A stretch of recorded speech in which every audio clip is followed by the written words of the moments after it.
Center has resumed talks with KUKI SoO armed groups under suspension of Operation SoO agreement after nearly a 2-month pause amid renewed ethnic tensions in Manipur.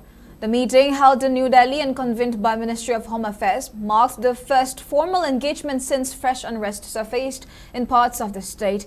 It was chaired by newly appointed interlocutor A.K. Ajit Lal, who recently took over the role for Northeast peace talks. Senior officials from Intelligence Bureau, security agencies and the Manipur administration, including the Home Secretary and Additional Director General of Police, attended the discussions. Delegations from KUKI National Organization (KNO) and United People's Front (UPF), both signatories to the SoO Pact, represented KUKI SoO groups in the day-long talks held in 2 sessions. The first phase focused on security and operational issues, particularly functioning and location of designated camps for SoO cadres. Both sides reportedly agreed in principle to relocate certain camps to reduce friction with nearby communities and improve security management.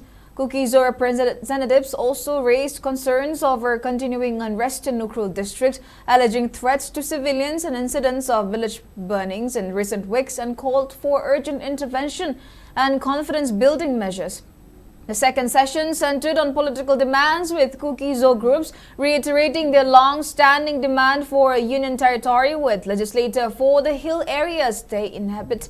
They cited historical and developmental grievances, including inadequate infrastructure, poor access to basic services, and alleged inequities in resource distribution. The groups further stated that the scale of violence and erosion of trust since May 2023 had made return to the earlier status quo unfeasible.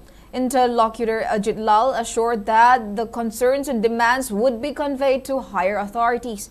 The center reiterated that restoring peace, deploying central forces where necessary, rationalizing camps, and continuing dialogue within the constitutional framework remain its immediate priorities.